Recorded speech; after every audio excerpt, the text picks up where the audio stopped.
Hi, I'm Robbie Bobby, grateful member of ACA. The topic of this video is Don't Abandon Your Inner Child, Practicing Self-Love. Imagine this scene. You're sitting on a couch watching TV, and into the room walks a 5-year-old child. He's clearly upset and wants your attention. What do? Think about it. What do? Of course, the right thing to do would be to turn off the television and attend to the needs of the child. Now, imagine watching another adult in the same situation, but his response is to turn up the volume on the TV, or start scrolling through social media, or he gets up and pours himself a drink. In other words, anything but deal with the child, until the child gives up and goes away. The second version sounds terrible, but I must admit this is exactly what I've done to my inner child most of my adult life.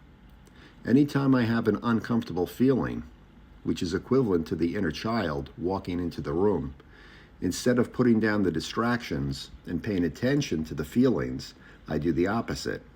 I use the defense mechanisms of dull, distract, and dissociate until the feelings go away. And ignoring is a form of emotional abandonment. This is how we abandon our inner child long after our parents have. This is important to see because we're not in program because our parents abandon us. I'm going to repeat that. We're not in program because our parents abandon us. We're in program because we abandon ourselves. If we somehow managed to enter adulthood without our traits, if we were somehow able to leave them behind, we would have become more healthy, well-adjusted adults and would likely not need ACA, AA, Alanon, or any other 12-step program.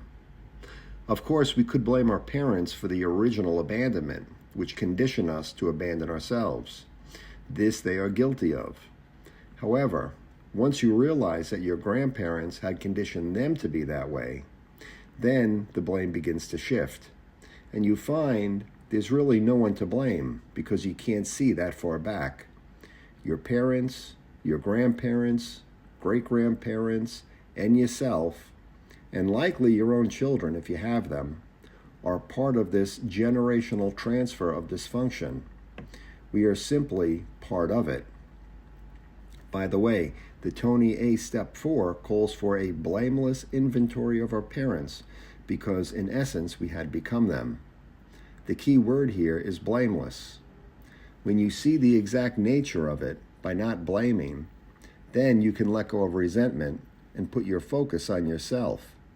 How do I abandon myself? The aim of the ACA program is to get me to stop abandoning myself. No? Of course it is. It's not about changing my parents or my past. I need to accept my past in the sense of seeing it with discernment, and then work on changing myself so that when my inner child walks into the room with his grief or shame or whatever it's feeling, that I don't immediately try to distract myself, but instead listen to what it has to say. And by the way, I have learned that I can initiate these inner conversations on my own. I don't have to wait until the child is upset. This is what practicing self-love looks like. It's putting step 3 into action. When this is done on a regular basis, the need to distract or dissociate will dial down on its own, because the child will feel safe, loved, and understood. Only then will I feel safe, loved, and understood. My recovery depends on my inner child's recovery, and both depend on self-love. If you're new to ACA, please realize that recovery is a process, not an event. It'll take time for you to learn how to practice these principles, and it'll take time for your inner child to get used to it as well.